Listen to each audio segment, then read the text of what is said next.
Selamat datang di channel Alur Donghua. Sebelum menonton, silahkan subscribe, biar Mimin tambah semangat update-nya. Han Li tidak nyaman dengan Magic Light. Dia berkonsentrasi mengamati gerakan di platform batu untuk mencegahnya melakukan gerakan yang tidak terduga. Ketika dia mendengar kata-kata ras ilusi, dia tidak bisa menahan diri untuk tidak tergerak. Dalam informasi yang dia kumpulkan, ras ilusi telah muncul lebih dari sekali. Namun, mereka tidak pernah disebutkan secara rinci. Ini bukan karena rasnya terlalu rahasia atau karena klan Kadal Kelabu tidak kompeten, tetapi karena ras ilusi adalah ras bangsawan dengan status yang sangat tinggi di antara semua ras di dunia debu. Ras tingkat rendah seperti ras Kadal Kelabu dianggap yang terlemah di wilayah gigi hitam, apalagi di seluruh dunia debu. Ada terlalu banyak level di antara mereka. Akibatnya, jumlah informasi yang bisa diperoleh sangat sedikit. Han Li hanya tahu bahwa ras ilusi adalah keluarga yang menguasai wilayah Cao Hao. Mereka berasal dari wilayah reinkarnasi dan bermusuhan dengan wilayah Nistinuo, yang awalnya merupakan bagian dari dunia debu. Selain ini, tidak ada informasi lain tentang ras ilusi.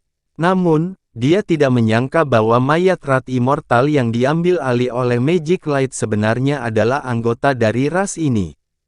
Meski situasi di peron batu telah berubah, kera berkulit hijau itu tidak sempat menghentikan pasukan karena ketakutannya. Akibatnya, pembantaian berdarah di tepi danau terus berlanjut. Banyak anggota klan Kadal Kelabu terpengaruh dan telah dibantai. Magic Light, segera hentikan orang-orang ini. Han Li punya pemikiran dan mengirimkan pesan. Di peron batu, Magic Light tidak langsung bergerak saat mendengar ini. Sebaliknya, dia berbalik dan menatap Han Li. Tindakannya menyebabkan orang lain di platform batu menjadi bingung. Mereka semua mengangkat kepala dan menatapnya. Han Li mengutuk dalam hatinya dan buru-buru menyembunyikan kehadirannya, berpura-pura pingsan. Di tubuhnya, kontrak iblis surgawi yang telah dia tanda tangani dengan cahaya ajaib sudah mulai muncul di lautan kesadarannya. Untungnya, Magic Light hanya melihatnya sekilas dan tidak bergerak.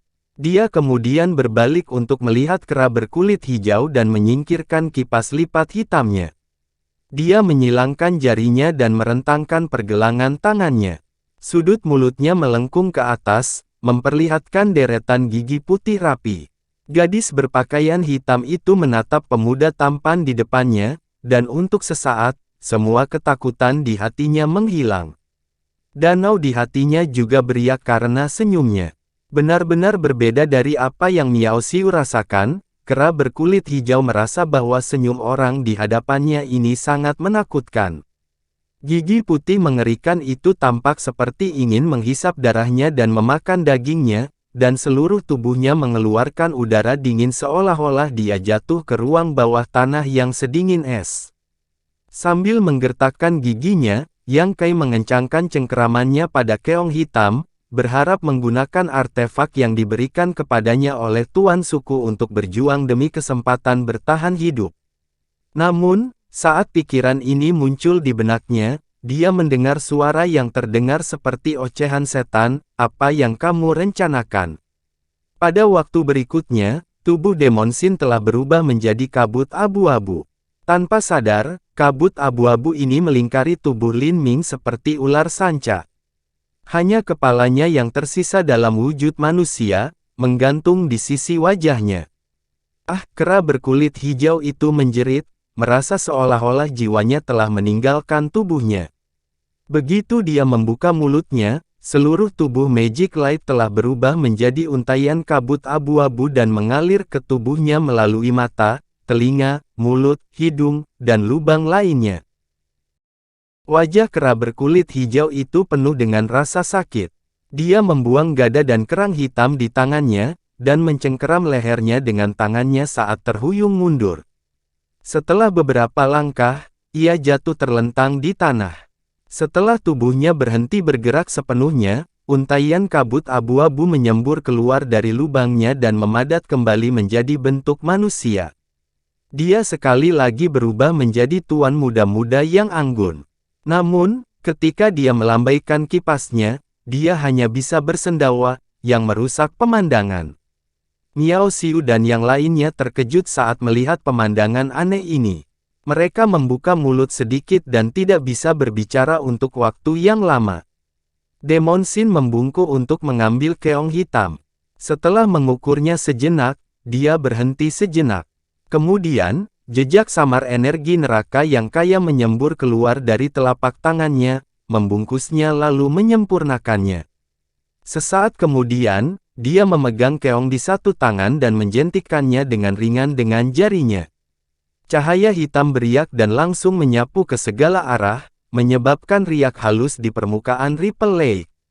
Setelah tersapu oleh kipas ini, semua orang dari wilayah Blacktooth merasakan pikiran mereka rileks. Perasaan kacau dan tidak berdaya dari sebelumnya menghilang. Kemudian, mereka semua berdiri dan mulai melawan orang-orang dari wilayah Nistinuo. Han Li dan Mu Qiu juga berdiri, tetapi mereka tidak ikut serta dalam pertarungan. Sebaliknya, mereka bergegas ke platform batu.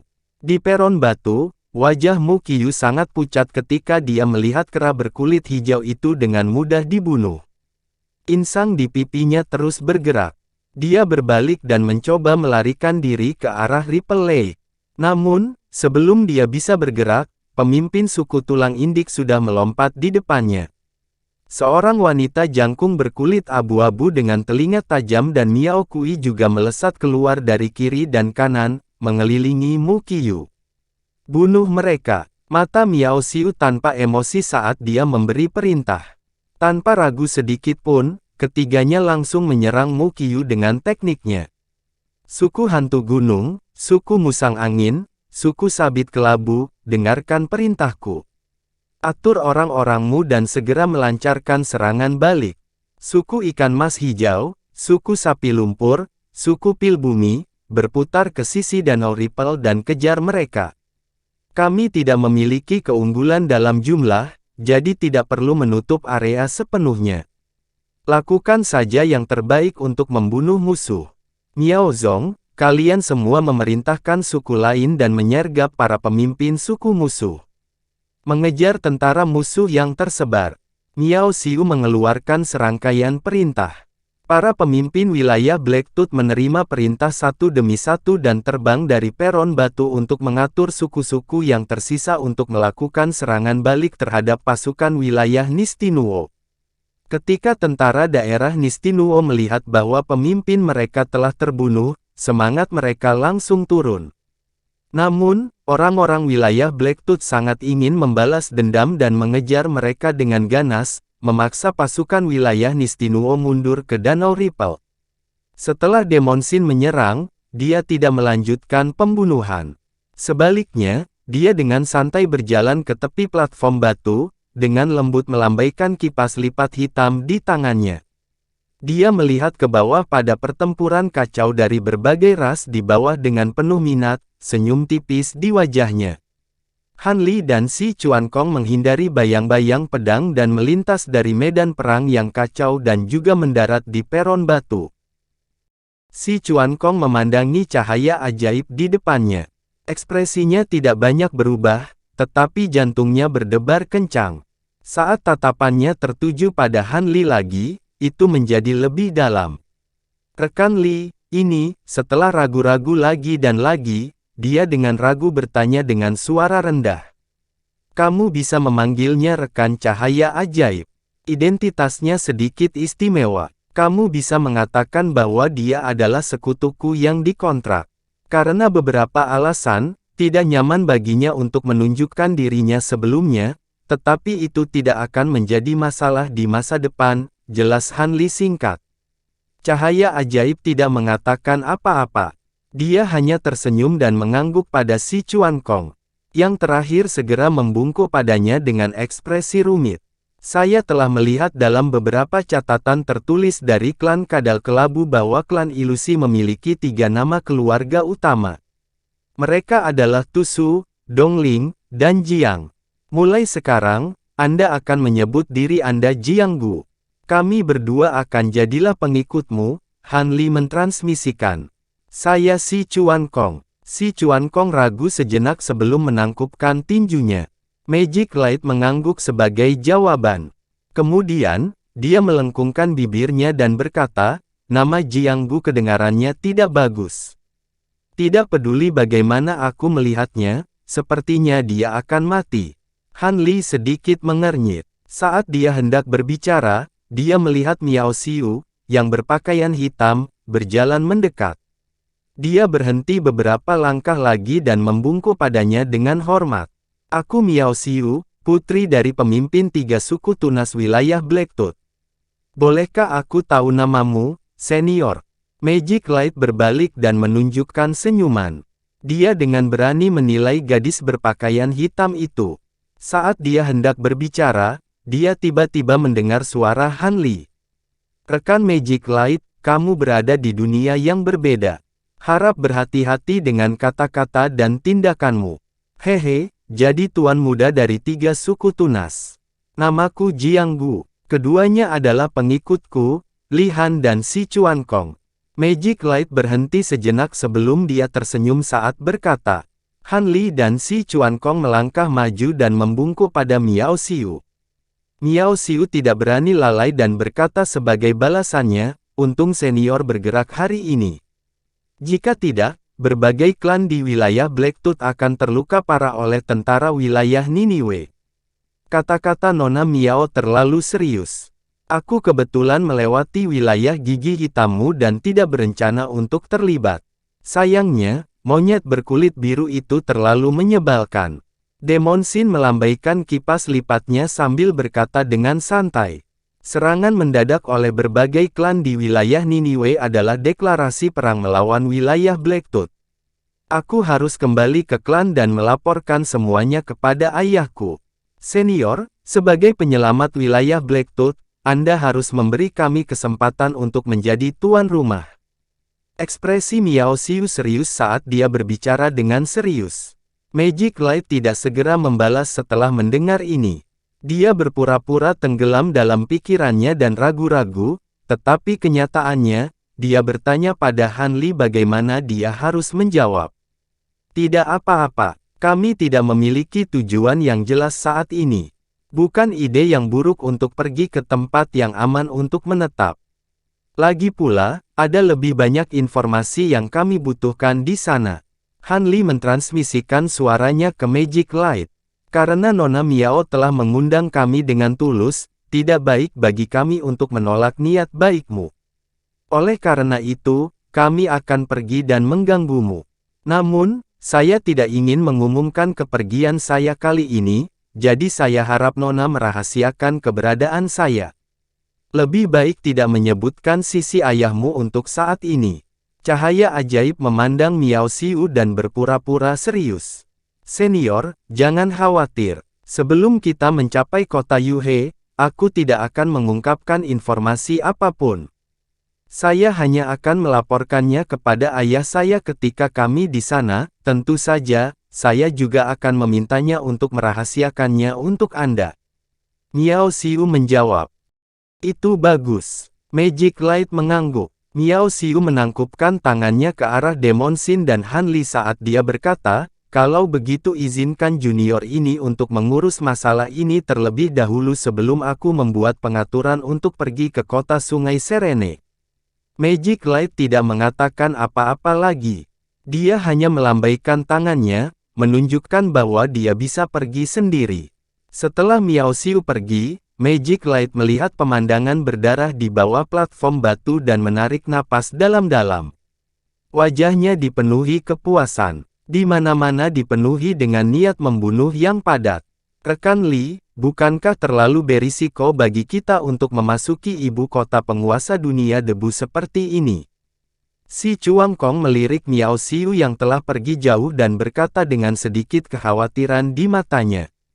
Tidak apa-apa, dengan cahaya ajaib dan identitasnya sebagai anggota suku ilusi, orang-orang dari 3 suku Miao tidak akan berani menyelidiki kita. Di sisi lain, kita harus sangat berhati-hati jika kita memberikan diri kita sendiri. Han Li berkata perlahan. Si Chuang Kong mendengarkan dan tidak mengatakan apa-apa lagi. Namun, kekhawatiran di matanya tidak berkurang sama sekali. Beberapa hari kemudian, Miao Xiu hanya membawa beberapa bawahan terpercaya dari 3 suku Miao ke tenda klan Kadal Kelabu dan dengan hormat mengundang Han Li dan yang lainnya untuk kembali ke kota Yuhe bersama mereka. Han Li dan yang lainnya sudah siap. Melihat situasinya, mereka mengucapkan selamat tinggal pada Xian dan yang lainnya dan menuju tenda 3 suku Miao. Melihat para dewa agung pergi, kepala tua klan Kadal Kelabu mau tidak mau merasa sedikit kecewa. Melalui kata-kata Miao Xiu dan yang lainnya, dia sudah tahu bahwa 2 orang dalam kelompok mereka, serta orang yang tiba-tiba muncul, semuanya berstatus sangat tinggi. Dia berpikir bahwa jika dia melakukan pekerjaan yang lebih baik, dia mungkin bisa memalsukan banyak karma baik. Saat dia diam-diam menyesal, dia melihat Miao Kui dengan cepat kembali padanya dan memberi hormat padanya. Aku tidak bisa, Xian kewalahan oleh bantuan itu dan dengan cepat membalas hormat. Saya telah menyinggung kepala Xian sebelumnya, tolong maafkan saya, kepala Xian. Dalam pertemuan ini, klan Kadal Kelabu telah berkontribusi besar, dan Nona pertama telah memerintahkan kami untuk menawarkan 2000 kristal abu-abu sebagai hadiah. Ketika kami kembali, kami juga akan meminta Tuan untuk mengalokasikan sebagian habitat klan Harimau Air ke klan Kadal Kelabu, kata Miao Kui. Xian tercengang saat mendengar ini, lalu matanya menjadi sedikit basah. Dia akan berlutut dan bersujud untuk mengungkapkan rasa terima kasihnya. Kepala Xian, tidak perlu untuk ini. 3 tamu terhormat telah memuji Anda, dan Anda telah membantu Blacktooth Region untuk membentuk hubungan yang baik. Klan Kadal Kelabu layak mendapatkan hadiah ini. Miao Kui buru-buru menghentikannya saat berkata. Terima kasih, Yang Mulia Abadi, terima kasih Nona pertama, terima kasih utusan Miao. Xian berulang kali mengucapkan terima kasih dan mengangguk. Di sisi lain, Han Li dan yang lainnya sudah mengikuti Miao Xiu kembali ke sisi lain danau. Ada kapal besar berlantai 3 yang berlabuh di sana.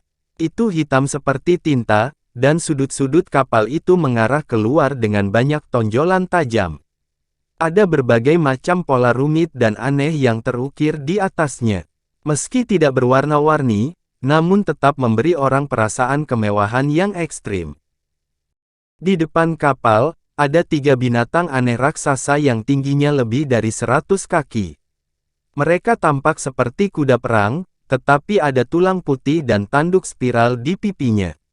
Ada 4 sayap besar berwarna hitam keabu-abuan di punggungnya.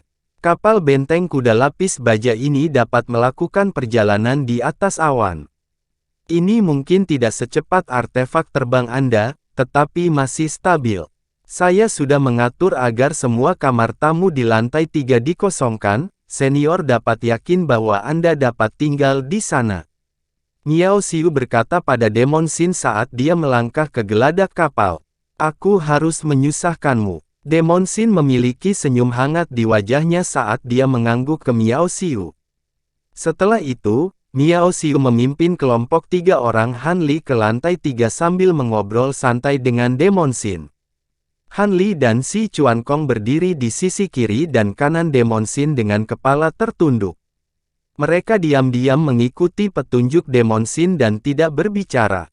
Saat Miao Xiu dan Demon Sin berbicara, mereka dengan sengaja atau tidak sengaja menyapu Han Li, sedikit keraguan di matanya.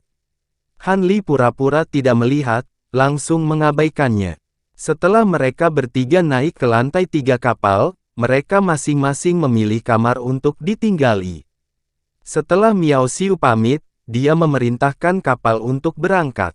Mata dari 3 kuda lapis baja raksasa bersayap abu-abu menyala, dan mereka berlari ke depan, mendorong kapal besar itu ke depan sejauh lebih dari 10.000 kaki. Kemudian, mereka membentangkan sayap dan mengepakkannya dengan keras. Didukung oleh aliran udara yang kuat, kuda lapis baja dan kapal terbang tinggi ke langit, langsung menuju ke awan yang sangat tebal. Han Li tinggal di kamar tamunya dan melihat keluar jendela. Dia hanya bisa merasakan kabut hitam memenuhi udara dan aura yang begitu pekat sehingga dia tidak bisa melihat apapun sama sekali. Dia mengerutkan alisnya dan melambaikan tangannya, menutupi jendela dengan lapisan cahaya hijau, menghalangi aura pembunuh tebal yang masuk melalui jendela. Agar tidak menimbulkan kecurigaan dari orang-orang dari suku Tiga Miao, Han Li tidak membuat formasi mantra yang membatasi dengan riak kekuatan roh yang kuat di dalam ruangan. Dia hanya membuat beberapa formasi mantra sederhana untuk menyembunyikan auranya. Setelah dia selesai mengatur formasi mantra, kuda lapis baja dan kuda lapis baja itu sepertinya akhirnya menembus lapisan tebal awan gelap dan tiba di atas awan.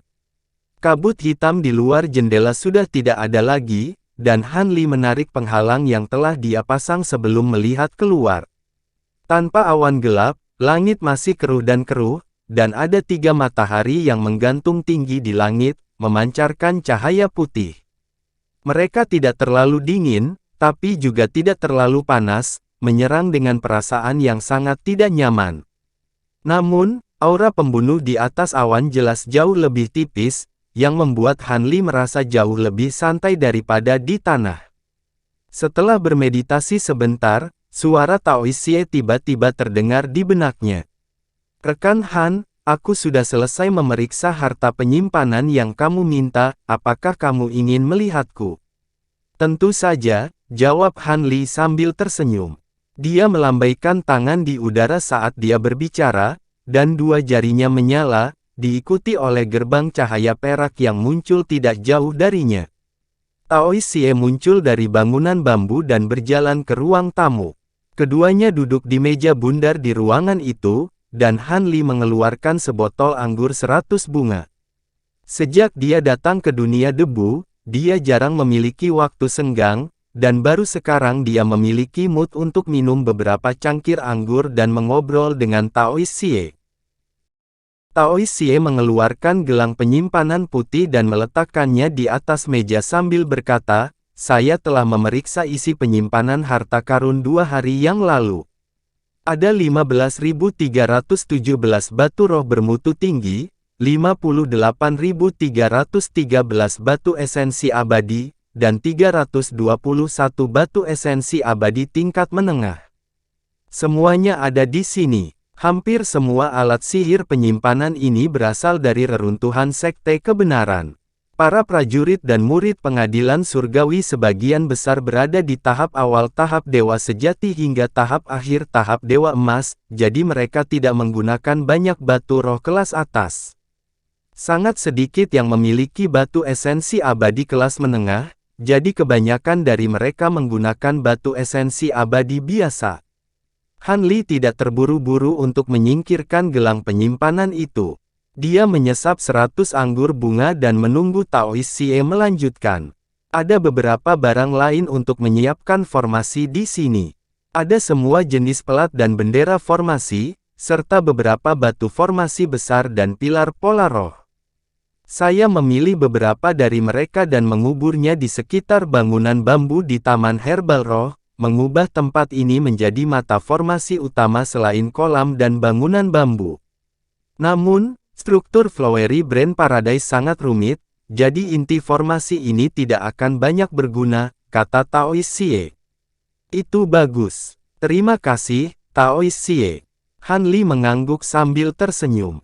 Ada beberapa artefak abadi dan harta sihir di dalamnya. Memiliki berbagai atribut. Ada lebih dari 200 harta abadi, tetapi hanya ada pedang pertempuran atribut petir di antaranya. Saya harap rekan Han dapat meminjamkannya kepada saya untuk sementara waktu. Tidak, saya harap teman Han bisa menjualnya kepada saya. Adapun harganya, Anda dapat menyebutkannya, dan saya akan membayar Anda di masa depan, kata Taois Xie. Dia meletakkan gelang penyimpanan hitam di atas meja saat dia berbicara, lalu membalik tangan untuk menghasilkan pedang hitam panjang dan sempit. Han Li melirik pedang untuk menemukan bahwa itu penuh dengan pola roh dan tertanam dengan 7 manik-manik ungu seukuran kelengkeng. Ada pola petir redup yang berkedip di dalam manik-manik, dan jelas bahwa ini adalah harta abadi kelas 8. Melihat Han Li tetap diam, Tao Xie menyuntikkan semburan petir ke pedangnya, dan cahaya ungu cemerlang meletus dari 7 manik-manik di bilah pedang. Semburan petir keunguan emas melonjak keluar dari ketujuh manik-manik, melepaskan semburan fluktuasi yang kuat. Ekspresi Han Li sedikit berubah setelah melihat ini, dan dia buru-buru menekan fluktuasi energi sebelum memberi isyarat agar Tao Xie menyimpan pedang itu. Aku tidak akan menyewakan atau menjual ini padamu. Sedikit kekecewaan melintas di mata Tao Xie setelah mendengar ini, tetapi ekspresinya dengan cepat kembali normal saat dia mengangkat tangan untuk meletakkan pedangnya di atas meja. Namun, sebelum dia memiliki kesempatan untuk melakukannya, Han Li menekan tangannya untuk menghentikannya. Aku bisa memberikan pedang ini padamu, tapi ada beberapa hal yang aku ingin kau katakan padaku, kata Han Li. Sedikit keraguan melintas di mata Tao Xie, dan dia hanya mengangguk setelah melihat pedang untuk waktu yang lama. Apakah kamu sudah memulihkan sebagian besar ingatanmu? Han Li bertanya. Saya memang memiliki lebih banyak kenangan dalam pikiran saya, tetapi sebagian besar agak kacau. Saya telah mencoba memilah-milahnya, tetapi saya masih bingung. Jika itu yang ingin Anda tanyakan, maka saya benar-benar tidak bisa menjawab Anda, rekan Han, jawab Tao Xie dengan menggelengkan kepalanya. Apa keinginan yang tuanmu ingin aku penuhi? Han Li bertanya dengan alis berkerut. Aku tidak berusaha menyembunyikan ini darimu, rekan Han. Kenangan yang telah aku pulihkan tidak menyebutkan apapun tentang ini, tapi aku yakin itu tidak akan mudah, jawab Tao Xie dengan senyum masam. Biarlah. Singkirkan pedang itu, Han Li menghela nafas pasrah. Tao Xie ragu sejenak sebelum menyarungkan pedangnya pada akhirnya. Pedang ini memiliki kata-kata, pembelahan langit, yang terukir di atasnya, jadi itulah namanya. Menilai dari metode penempaan dan pola di atasnya, itu seharusnya berasal dari pedang pembelah petir, tetapi tampaknya berasal dari era sebelumnya dan kualitasnya lebih tinggi. Keduanya sama-sama berharga, dan saya pasti akan membalas Anda di masa depan, rekan Han. Han Li tidak mengatakan apa-apa dan hanya melambaikan tangan untuk menyingkirkan gelang penyimpanan itu. Saya telah mengumpulkan semua pil dan ramuan roh dari orang-orang ini di cincin penyimpanan ini, dan ada banyak hal baik di sana, tetapi saya tidak tahu banyak tentang mereka, jadi Anda dapat memeriksanya sendiri, kata Tao Xie. Han Li mengangguk dan mengambil cincin penyimpanan. Setelah menyempurnakannya sebentar, dia mulai memeriksa isinya dengan cermat. Alisnya terangkat dengan gembira saat melakukannya. Belum lagi semua jenis pil penyembuhan dan kultivasi, ada cukup banyak ramuan roh langka dan ramuan abadi di dunia abadi. Bahkan ada beberapa ramuan roh langka yang bahkan dia tidak bisa kenali. Dan di antaranya, hal yang paling mengejutkannya adalah selusin, kristal Z misterius, seukuran kepalan tangan. Benda ini adalah bahan roh yang penting untuk menyempurnakan pil roh jahat. Sebelumnya, dia telah membeli bunga pahit dalam jumlah besar dari pertemuan Tamuda, dan hanya khawatir tidak memiliki kristal Z misterius. Sekarang setelah dia memiliki dua bahan utama ini, dia bisa memperbaiki kumpulan pil pembunuh jahat lainnya. Kalau tidak, jika dia menderita serangan balik di dunia debu, itu akan menjadi masalah hidup dan mati. Namun, masalah ini tidak bisa diburu-buru, dan dia hanya bisa berusaha memperbaikinya di tempat yang lebih aman. Setelah menyimpan cincin penyimpanan, Han Li bertanya kepada Tao Xie tentang situasi di dalam gua, dan diberitahu bahwa semuanya baik-baik saja di Taman Obat Roh. Sekelompok tentara kacang akan matang, tetapi akar pohon kehidupan kembar masih benar-benar mati meskipun diairi oleh cairan roh. Di sisi lain, Refined Flamebird masih terbungkus bola perak dan tidak menunjukkan tanda-tanda bangun. Han Li tidak terlalu khawatir tentang ini. Dia telah melihat kekuatan Rainbow Fire Cinnabar tempo hari, Dan dia tidak akan terkejut bahkan jika Refined Flame Bird berhibernasi selama lebih dari 10 tahun.